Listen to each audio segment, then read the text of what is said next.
ఆయన తంటోడు కాదు చూడు మామో నారా చంద్రబాబు నాయుడు మామ. తంటోడు కాదు చూడు మామో నారా చంద్రబాబు నాయుడు మామ. అందరికీ నమస్కారం. ఈ రోజు ముఖ్యాంశం ఏమిటంటే బాబు గారు 2020లో తుఫాను వచ్చినప్పుడు ఏ విధంగా మాట్లాడారు, ఇప్పుడు 2027 అక్టోబర్ ఈ నెలలో వచ్చినటువంటి మందా తుఫాను గురించి ఏం మాట్లాడారనే విషయాన్ని మనము తెలుసుకుందాం. ముఖ్యంగా బాబు గారి ఊసరవెల్లి నైజం గురించి మనం ముఖ్యంగా చర్చించాలి. ఆయన ప్రతి నిమిషానికి రంగు మారుస్తారనడంలో ఎంత మాత్రం సందేహం లేదు. అప్పుడు ఒకలాగా ఇప్పుడు ఒకలాగా మాట్లాడతారు. అప్పుడు జగన్ గారిని ఎలా దూషించారో ఒక్కసారి చూడండి, మీకే ఆ తేడా తెలుస్తుంది. ఇప్పుడు ఎలా ప్రవర్తిస్తున్నాడో కూడా ఒక్కసారి మీరు ఈ వీడియో చూస్తే మీకే అర్థమవుతుంది. ఈ ఊసరవెల్లి బాబు గారి యొక్క నైజం అని చెప్పదలుచుకున్నాను. ఇది ప్రభుత్వ వైఫల్యం అవునా కాదా అని మేము అడుగుతున్నా. ముఖ్యమంత్రి వస్తాడు, హెలికాప్టర్లు తిరుగుతాడు. హెలికాప్టర్లో తిరిగితే కనపడుతుంది తమ్ముళ్ళు. ఏరియల్ సర్వేలో వస్తాడు అంటే నీ హెలికాప్టర్లో వస్తాడు, గాలిలో వస్తాడు, గాలిలో పోతాడు. ఏమనుకుంటున్నా నాకైతే అర్థం కాల. ఎందుకంటున్నానంటే కష్టాల్లో ఉండే మిమ్మల్ని ఆదుకుంటామని భరోసా ఇవ్వాలి. యంత్రాంగానికి మొత్తం ఎక్కడికక్కడ అప్రమత్తం చేయాలి. ముఖ్యమంత్రి వస్తే కలెక్టర్లు అదే మరి ఎస్పీలు దగ్గరుండి పనిచేస్తారు. చంద్రబాబు గారు మీ దగ్గర వరకు వస్తే ఒక న్యాయం, ఎదుటి వాడికి అయితే ఒక న్యాయం. మరి నువ్వు నేను సిగ్గులజ్జా విడిచిపెట్టేసి హెలికాప్టర్ కి ఏరియల్ సర్వీస్ చేసావు. మరి నిన్నేమనాలు, నువ్వు అన్నం తిన్నావా ఇంకేదైనా తిన్నావని చెప్పి యావత్ రాష్ట్ర ప్రజలందరూ అంటున్నారు. ఇకపోతే నువ్వు ప్రతి నెల కూడా పెన్షన్ పుస్తకాలు చేత పట్టుకుని విమానం ఎక్కేసేసి గిర్రా గిర్రా గిర్రా తిరిగేస్తూ కోట్లాది రూపాయలను రాష్ట్ర ఖజానాకు బొక్క పెడుతున్నావు. నిన్నేమనాలని చెప్పి ఈ రాష్ట్ర ప్రజలందరూ అడుగుతున్నారు. మీరు సిగ్గులజ్జా విడిచిపెట్టేశారు. గిరగిరా తిరుగుతానే ఉన్నాడు. ఎక్కడో ఇక్కడ పడతావు. నీ గిరగిర తిరిగి కళ్ళు తిరిగి నువ్వు ఆడబడి శాశ్వతంగా ఫినిష్ అయిపోతావు. గుర్తుపెట్టుకో, జగన్ రెడ్డి అని హెచ్చరిస్తున్నా. బ్రహ్మానందం గారు, బాబు గారు కడుపు కన్నం తింటే ఇలా మాట్లాడరు. ఆయన అదే తింటున్నారు కాబట్టి ఇలా ప్రవర్తిస్తున్నారు. ఒకరి చావును కోరుకునే ముఖ్యమంత్రి ఇతడో ముఖ్యమంత్రి అని చెప్పి యావత్ రాష్ట్ర ప్రజలందరూ అడుగుతున్నారు. వీడు సిగ్గు లజ్జ విడిచిపెట్టేశాడు అనడంలో సందేహం లేదు. ఇప్పుడు ఎక్కడ కొట్టాలరా నిన్ను? బాబు గారిని ఎవరు కొట్టాల్సిన పని లేదు. ప్రజలే తరిమి తరిమి కొట్టే కాలము అతి త్వరలో ఉందని నాకు అర్థమవుతుంది. ఇకపోతే 2020లో తుఫాను వచ్చినప్పుడు అప్పటి ముఖ్యమంత్రి జగన్మోహన్ రెడ్డి గారు ప్రతి బాధితుడికి 5,000 రూపాయలు ఇచ్చారు. కానీ మరి బాబు గారు ఎన్ని హరికథలు, పిట్ట కథలు, బుర్ర కథలు చెబుతున్నారు. మరి ఇప్పుడు ఎంత ఇచ్చారో ఒకసారి తెలుసుకుందాము. ఆయనకి ఈయనకున్న వ్యత్యాసం తెలుస్తుంది. బాబు గారి ఊసరవెల్లి నైజము మీకు తెలుస్తుంది. ముఖ్యమంత్రి చంద్రబాబు అధికారులతో సమీక్ష నిర్వహించారు. తుఫాను బాధితుల సహాయార్థం ముఖ్యమంత్రి చంద్రబాబు పునరావాస కేంద్రాల్లోని ప్రతి కుటుంబానికి 3,000 రూపాయల నగదు, ఇతర నిత్యావసరాలు అందించాలని ఆదేశించారు. విన్నారు కదా ఫ్రెండ్స్, మన బాబు గారు ఎంత పెద్ద ఉదార స్వభావమో. 3,000 రూపాయలు ప్రతి కుటుంబానికి ఇచ్చాడట. మరి కానీ 2020లోనే జగన్ గారు 5,000 ఇచ్చారు. 2020 ఎక్కడ, 2025 ఎక్కడ? సిగ్గు లజ్జా లేని బాబు గారి గురించి మీరే తెలుసుకోండి. ఢిల్లీ పర్యటన ముగించుకుని గన్నవరం చేరుకున్న జగన్ నేరుగా హెలికాప్టర్లో ఏరియల్ సర్వేకు బయలుదేరి వెళ్లారు. జగన్ తో పాటు మంత్రులు పెల్లి సుభాష్ చంద్రబోస్, అనిల్ కుమార్ యాదవ్ ఉన్నారు. ఏపీ సీఎం జగన్ వరదల అంశంపై అధికారులతో సమీక్ష నిర్వహించారు. ఈ సందర్భంగా వరద ప్రభావిత ప్రాంతాల్లో ఒక్కో ఇంటికి 5,000 రూపాయల అదనపు సాయం అందించాలంటూ అధికారులను ఆదేశించారు.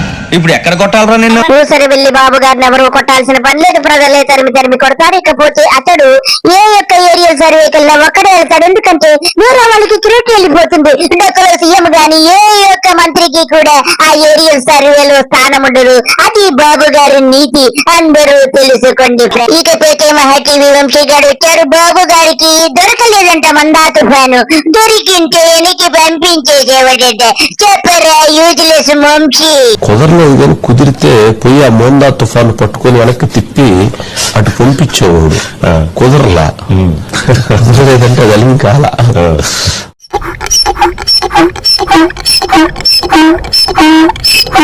ఒరే వంశీ, నీ దెబ్బకు గాడిదలు కూడా ఒండ్ర పెడుతున్నాయిరా. ఇకపోతే మా బాబు గారు వచ్చారు. ఆయనకి తెలియనటువంటి విద్య లేదు. మేధస్సులు ఆయన అందవేసిన చెయ్యి. ఆయనకి లెక్కలు ఎంతో చక్కగా వచ్చు. 2000లో 500 పోతే ఎంతో చెబుతారు బాబు గారు. ఇప్పుడు ఆ లెక్కలన్నీ మీరు కూడా జాగ్రత్తగా విని అందరూ నేర్చుకోండి ఫ్రెండ్స్. 2,000 రూపాయల్లో 500 రూపాయలు ఖర్చు పెడితే అన్నా క్యాంటీన్ లో భోజనం చేసి 15,000 మిగులుతుంది. 15,000 మిగులుతుంది. తెలుగు రాదు, ఇంగ్లీష్ రాదు, సన్నాసి అతవా. ఎంఎస్ నారాయణ గారు, బాబు గారికి లెక్కలు కూడా రావు, ఏబిసిడీలు రావు, ఆలు రావు, ఏమీ రావు, మీకు తెలియదా? 15,000 మిగులుతుంది. ఇకపోతే మహాపండితుడైన బాబు గారి పుత్ర రత్నము నారా లోకేష్ గారు వచ్చారు. వారిని అమోక అమ్మాయి అడుగుతున్నారు ఎప్పుడు జాబ్స్ ఇస్తారని. వారి కూడా సమాధానం చెబుతారు, అడగండమ్మా. మీరు కంపెనీస్ తీసుకొస్తాం, జాబ్స్ క్రియేట్ చేస్తామన్నారు. మీరు పవర్ లోకి వచ్చిన ఎన్ని ఇయర్స్ కి జాబ్స్ క్రియేట్ అవుతాయి? మాలాంటి యంగ్స్టర్స్ చాలా మంది బడ్డింగ్ ఆంటర్ప్రినర్స్ ఉన్నారు. So they have ideas. మీరు ఎలా వాళ్ళని ఎంకరేజ్ చేస్తారు? లైక్ స్టార్ట్అప్స్ ని ఎలా ఇంక్రీజ్ చేస్తారు మన స్టేట్ లో? ఏదో తేడాగా ఉందంటే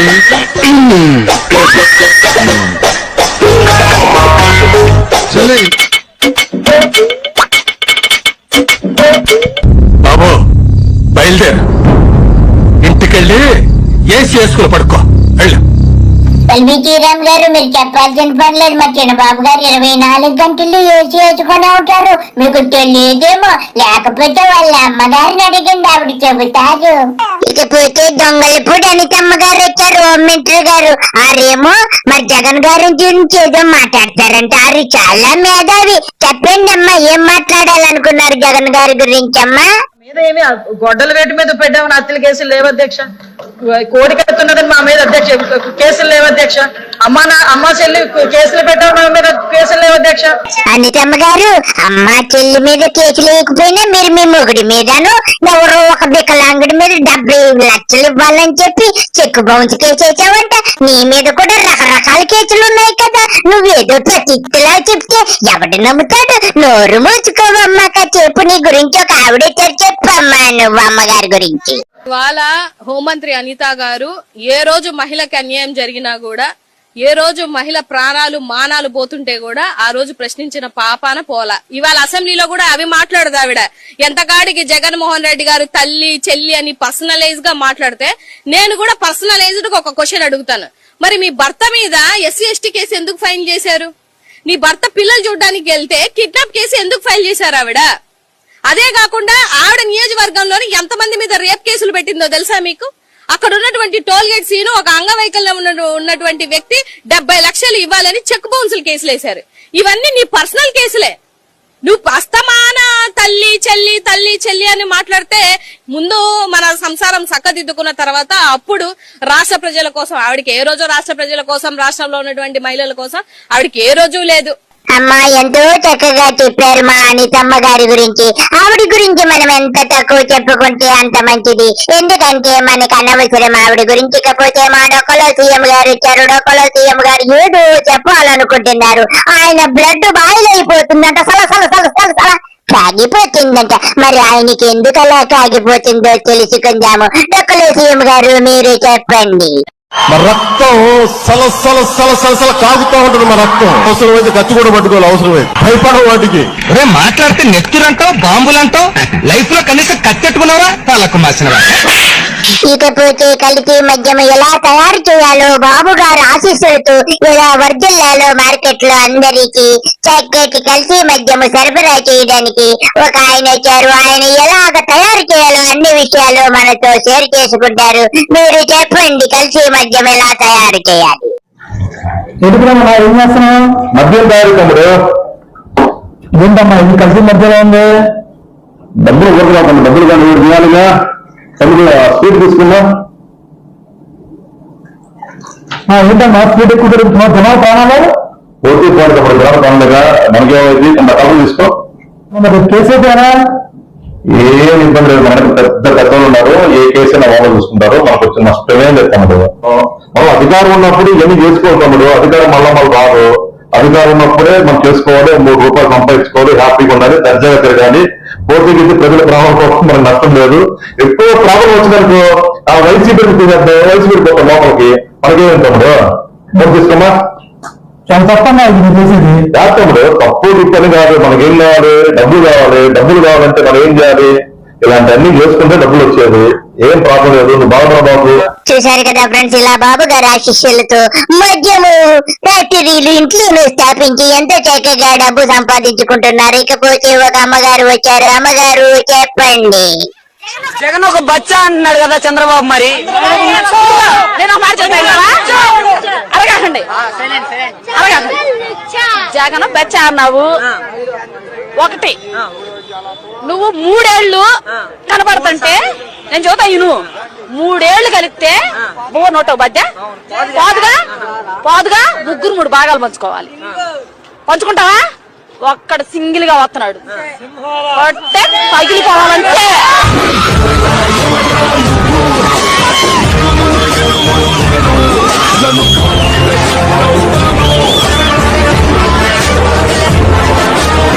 జగన్ అది చేశాడు ఇది చేశారు అన్నారు. మరి చంద్రబాబు నాయుడు ఏం చేస్తున్నాడు? పేదలు కొట్టడానికా? ఇది దొంగ రాజకీయం కాదా?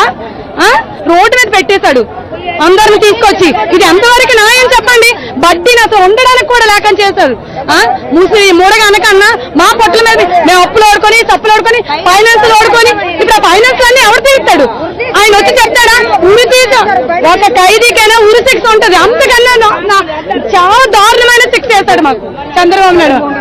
బడ్డీ జోలికి ఎవరు రాలేదండి, చాలా మేలు చేశాడు. కరోనా టైంలో ఎంత వ్యాపారం చేశాం కానీ మమ్మల్ని చాలా బాగా చూసుకున్నాడు జగన్మోహన్ రెడ్డి.